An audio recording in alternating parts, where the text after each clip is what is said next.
Turkey is once again considered a rising power in the Middle East and Europe. Less than 100 years ago, Turkey ruled large chunks of both regions under the banner of the Ottoman Empire. The Turks drove deep into Europe, even reaching the gates of Vienna twice before being defeated. Now they're back. Thanks to heavy immigration over the past 4 decades, at least 500,000 Turks now live in Austria, with many settling in Vienna. When you think of traditional centers of Judeo-Christian Western civilization, Vienna is certainly one of the first places that comes to mind. But some here say this city has begun to change, to lose its traditional heritage, and become increasingly influenced by Islam. They are here to dominate, and of course, knowing a little bit about Islam, you can read it there.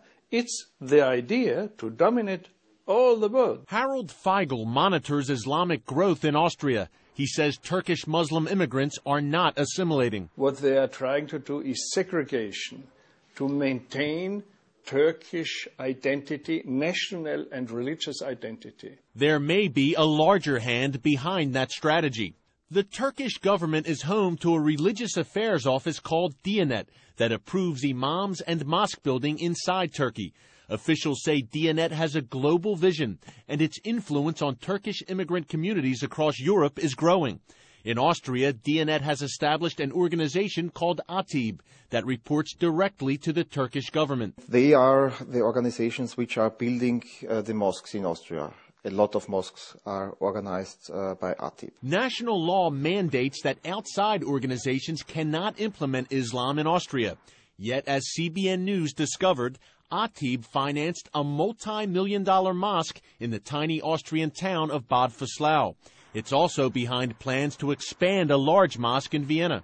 Andreas Kohl is the former president of Austria's parliament. He praises Atib and says the group is acting within the law. But he does not deny Atib's larger goal. Their objective is to get religious teaching organized, but which is the funny thing in a secular state. But what isn't funny is the strong Islamist stance taken by Turkish Prime Minister Recep Tayyip Erdogan.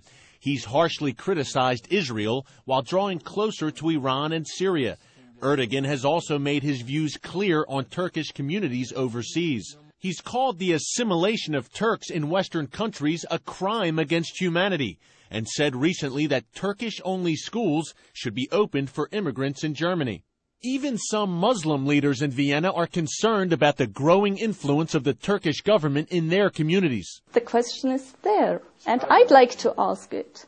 Is it possible, on the one hand, to make people still very much linked to Turkey as a country, and on the other hand, help in integration process? So far, Austrian officials have yet to comment on the Turkish government's expanded influence in Vienna and beyond. Given Turkey's history with Vienna, some find the current turn of events tough to accept. It's hard to believe, but it's a good explanation for everything. We are just giving in. Eric Stackelbeck, CBN News, Vienna.